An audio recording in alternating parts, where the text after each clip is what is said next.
We have some questions regarding the size of ships, and I believe, Pino, you already mentioned about it. So any members in the panel would like to tackle this one? Maybe from the Port Authority. I don't know if Mar, you want to give it a try. And what is your vision on that? Mark, maybe you could read the questions. Yeah, there was the question of, are we going to continue being able to absorb the size of ships? I can't find it right now in the list. Maybe it was answered already. Is under answer, yeah? Under answered, yeah. Just click. Ultra large, yes, from Javier Molina. What is the future of recently launched ultra large container ships where production comes back to Western countries? What is your opinion on the eventual avoidance of the Suez Canal? I believe, Pino, you mentioned about it, for ships coming to the Mediterranean Sea. So maybe, Pino, if you want to take it, and somebody else from the panel after, yeah. As I said, you know, planning investments with big capex, as the shipping lines did, wasn't probably the wisest thing to do. And putting all the bets on one number, it will be probably not the best thing to do.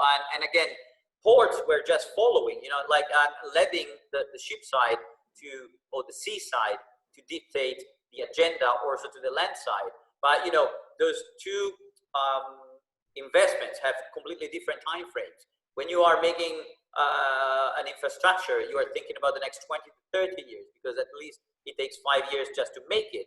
And in order to generate a revenue, you sort of have to plan it in the long run. And I'm not quite sure that we will see that lasting for so long. I have just one example. It may not be perfect, but it works. 25 to 35 years ago, nobody, you couldn't be a ship owner if you didn't have a ultra large crude carrier.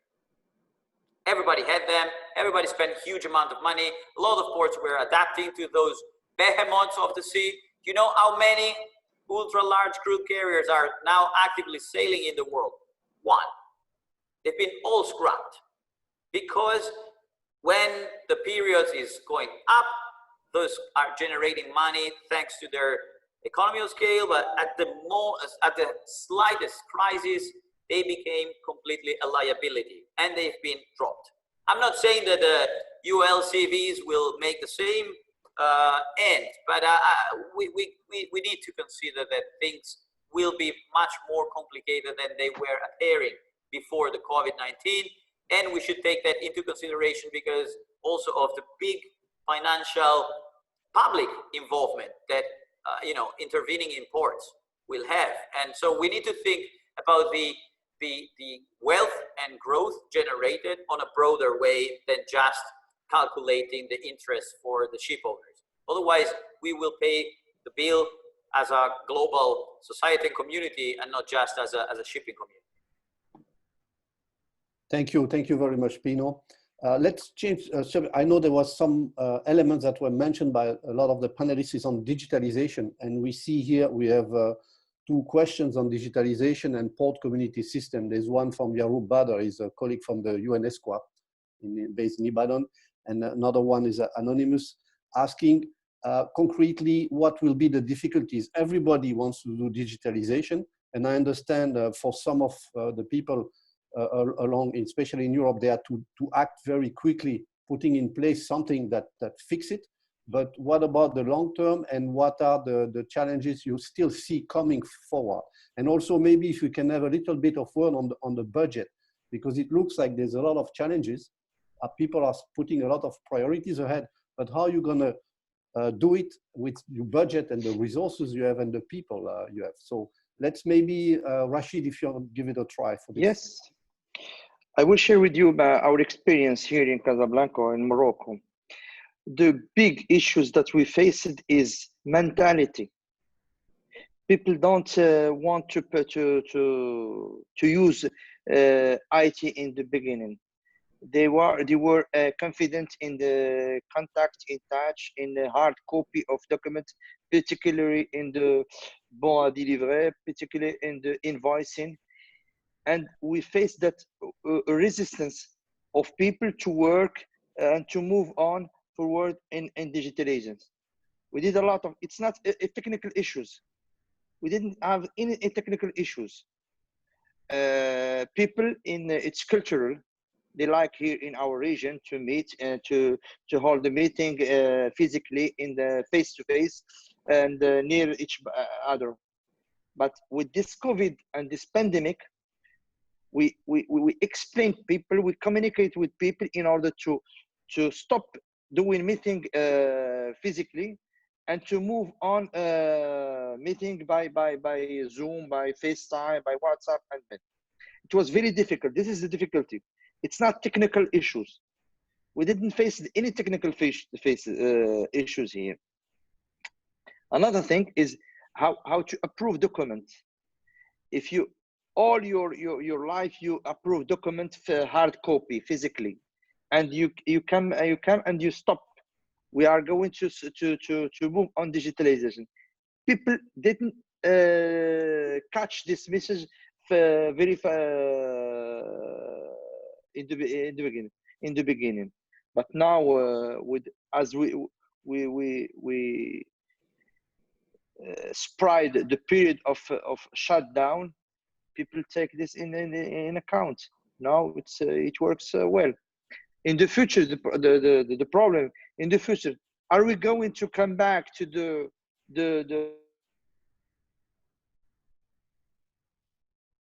our our last behaviors, or we are going to continue? This is the big question, but I think that we are going to move on more digitalization in our process of management of the port. Thank you. That's Thank okay. you very much, Rashid. Let's talk about a bit port community system. I see there was some questions about it, and maybe Mar, you want to give it a bit some explanation. I know Valencia is quite advanced in that. We cannot hear you, Mar. You need to unmute. Let me try to unmute. Sorry, now done. Sorry. I've seen in the Q&A some questions regarding port community system and single window.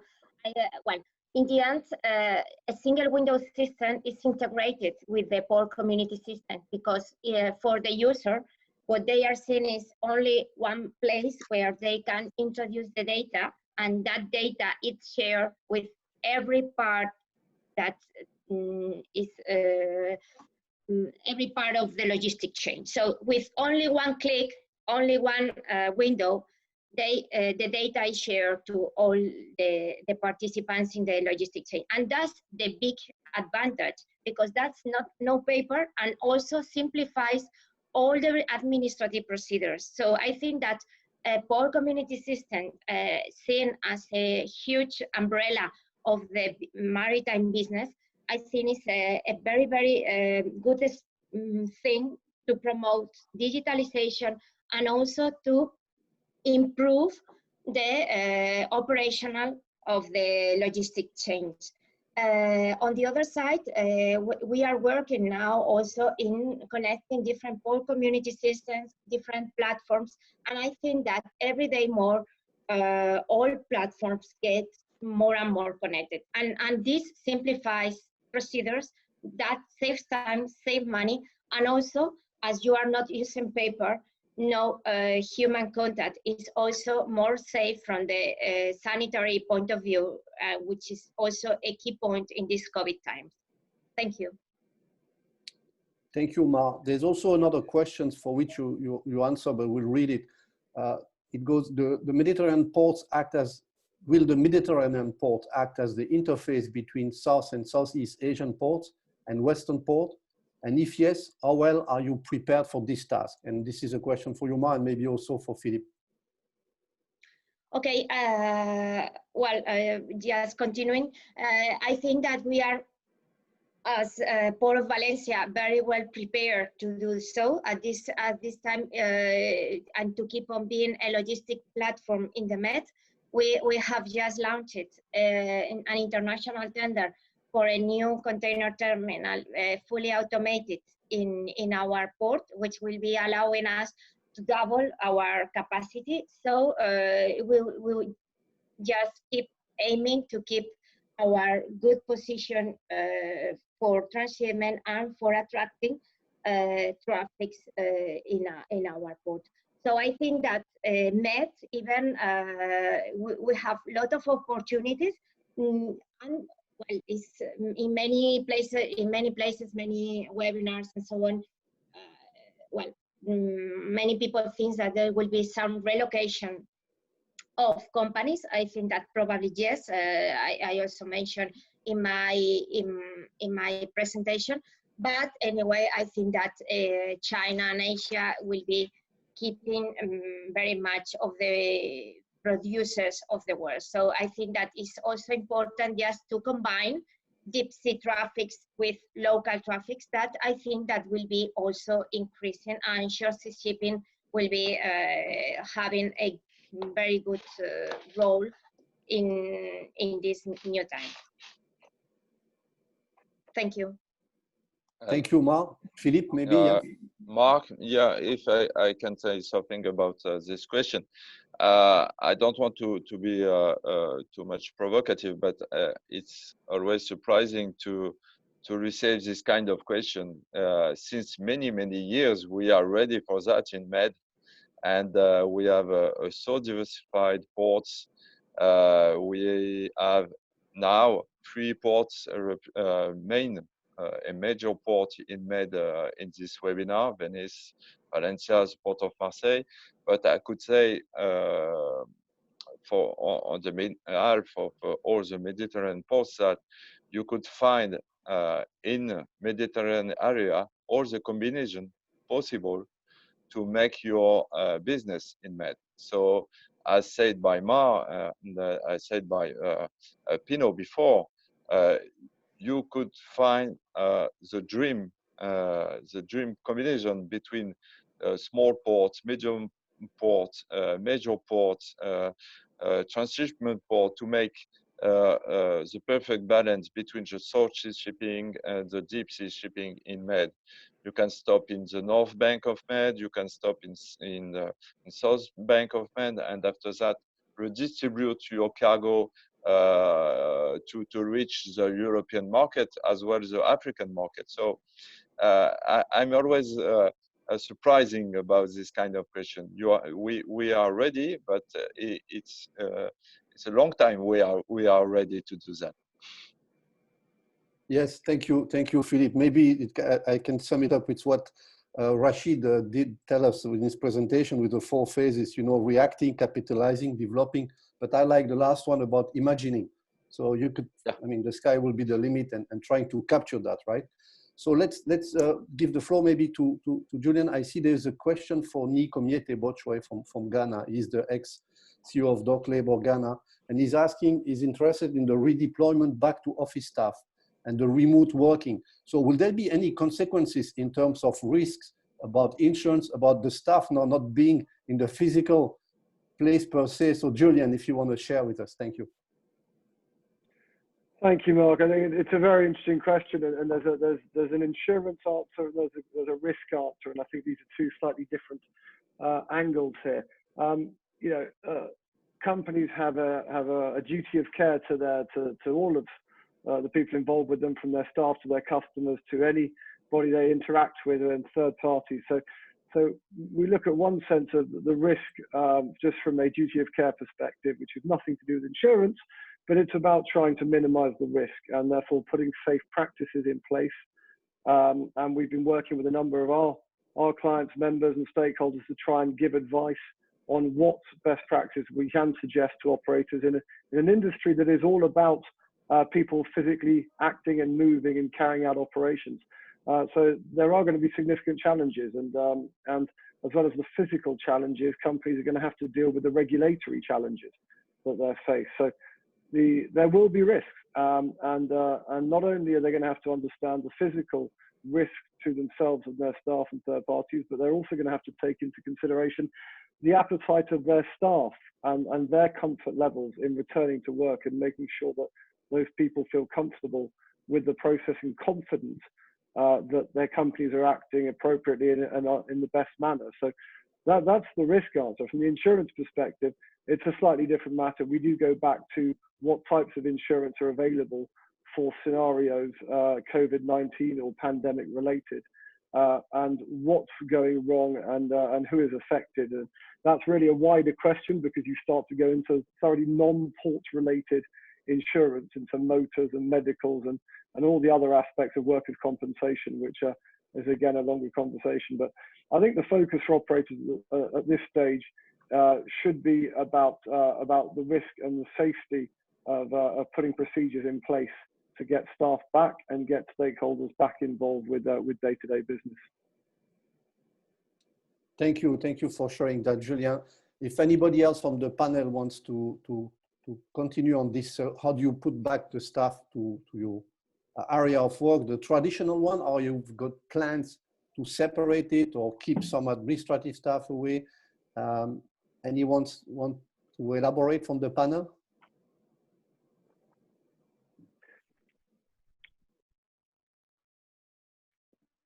Yeah, Mar, maybe in Valencia, do you have plans for that? You have to unmute. Huh?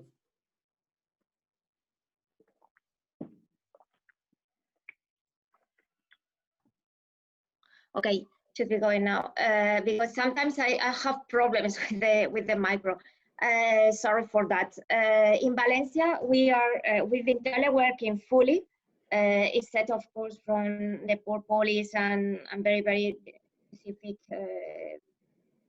positions, and we are promoting teleworking. In fact, nowadays we are just probably here in the office much less than 1/3 of the total number of people of the port. And we will be keeping promoting teleworking. It's also an initiative from the government, and we found it very interesting here in the port. Okay, very good. Rosita, I'm in your hand, so if you have time for more questions, otherwise I will hand it over to you. We can take 2 or 3 more questions, Mark, if you want. Okay, very good. Let's see.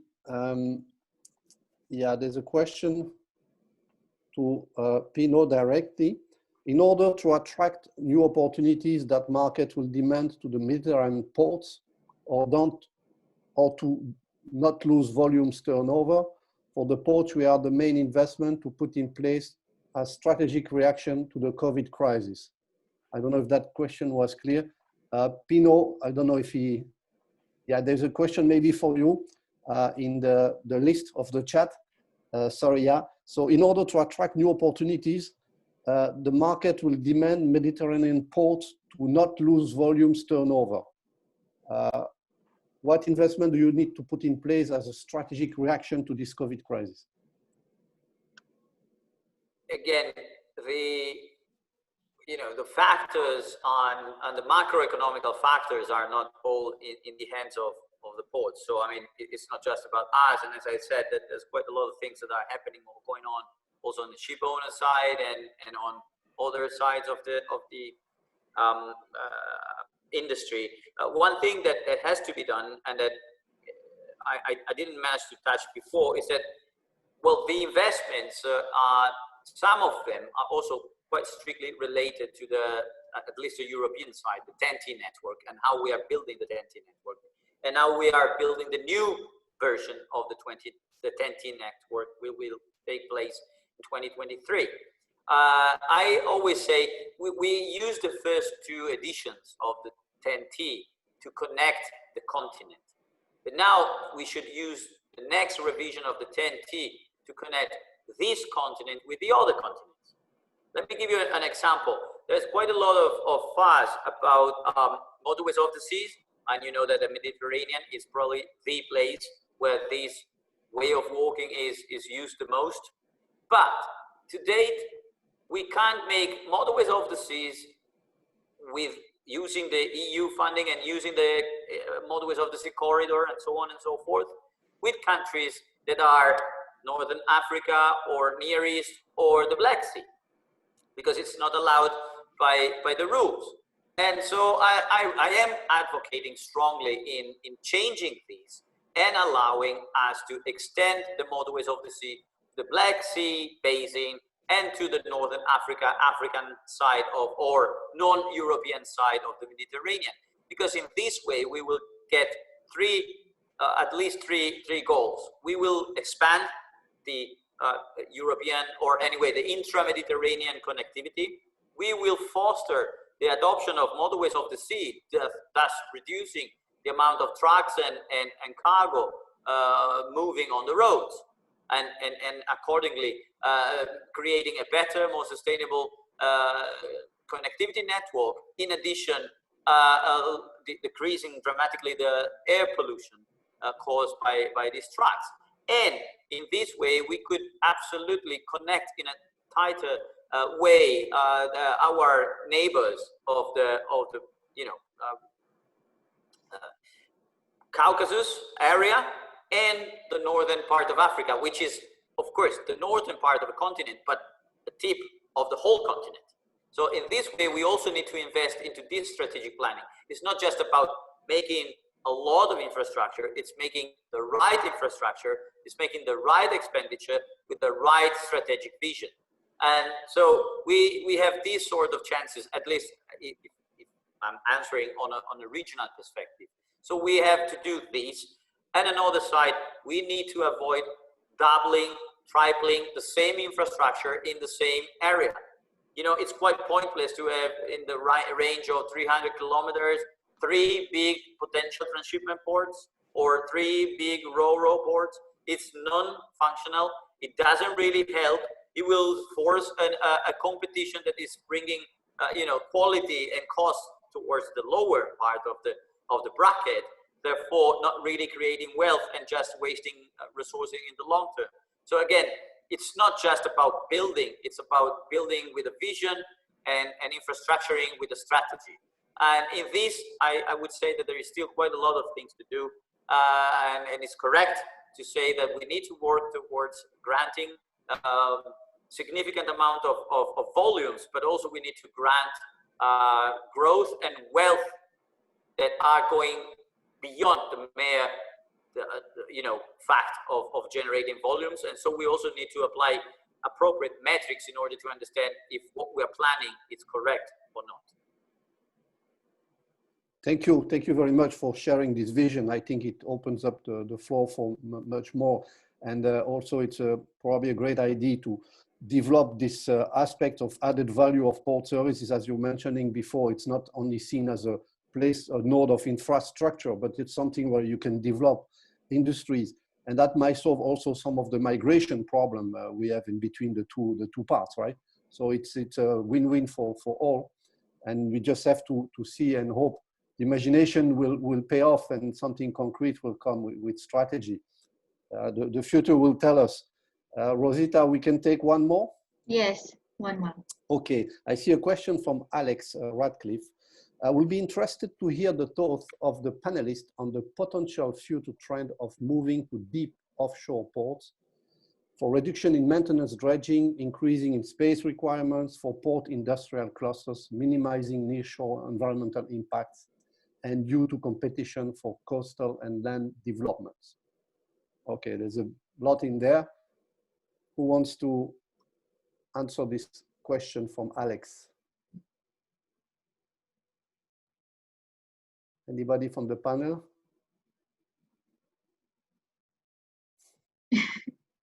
Well, it's about, I think we mentioned a little bit about the nearshoring and deep shoring and seeing where the industry will go. And at the end, it's about the value chains.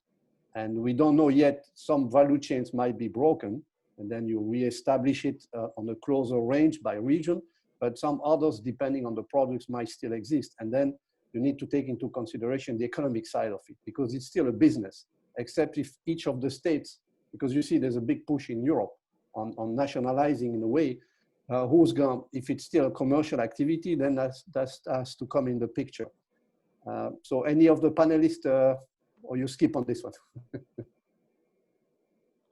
I think we can skip. You want to try? Yeah. No, well, my view is that I think that any infrastructure and even every day more has to be just very justified from the economic and also from the environmental point of view. So that combination of things have to be completely balanced. And as it was mentioned by Philippe and also for many of our colleagues on the panel, I think that today there are a lot of boards and not very operational, and that can serve the business. So if any new initiative has to be very well justified from the economic and sustainable point of view. So because as we ports, we are leading our clusters, our port communities, and we are serving industry. If there is an industry afterwards that is promoting new developments, of course, okay. But if not, today I think that with our environmental concerns, we have to be very cautious before doing anything else. Thank you, Mark. Philippe, you wanted to add something? No, I think I thought he was waving his hand. Yeah. Well, yeah, okay. Please go ahead. About this question, you know, I talk about during my presentation. I talk about transition, and it is very important to have this concept in mind, because several years ago we talked about environmental constraint. Now environment is an opportunity to grow. And so we need to invest in ecological transition. We need to invest in industrial transition. We need to invest in decarbonization. All these things, and is a part of a whole picture with where we try to achieve 3 goals. I say, as I said during the presentation, a better performance, higher qualified people, and a preserved planet. There is no a separation between environment and performance. We have to put all together and try to develop our infrastructure, to develop our project, to develop implementation of many things inside the port, with the question, with the concept of transition in mind. It's very important. So we are ready to do that in MED. We think with all this thing in our head. So it's important to now to stop to separate the concept between performance, planet, blah blah. It's the same thing. We have to go ahead with that. That's all. Thanks. Very good. Thank you for that, Philippe. I believe now, Rosita, before I hand it to you, I just want to thank the panelists or 5 panelists for the fantastic job and taking the time to share the experience. I will stop here and it's over to you, Rosita. Okay. Thank you. Mark. Thank you, Mark. A special thank you for our valued sponsor, PT Club, and of course, our moderator for today, Mr. Mark Asaf, for moderating this webinar. I would like to also take this opportunity to thank all of our panelists for your time, preparing this insightful presentation during today's webinar. The presentation given today and the recording of the webinar will be available to all registered attendees on Monday next week. Thank you to all of our viewers for your attendance. We hope this webinar has been insightful. Please join us again next week. On the Thursday, 25th June, for the next transport event webinar entitled New Role of Port and Container Terminal Automation in a Pandemic Age, hosted by Chemco Technologies in Belgium. May I ask everyone to follow us on our LinkedIn account, Transport Event LinkedIn account, and visit our website, www.transportevents.com, for latest information on our market-leading annual events and webinars. You may also contact me directly at rosita@transportevents.com for further assistance. That's ROSITA@transportevents.com. Thank you for now and looking forward to meeting you again in 2 weeks' time. Thank you all. Thank you. Have a great day. Thank you. Thank you. Bye. Bye-bye. Bye-bye. Thank you. Bye. Thank you all.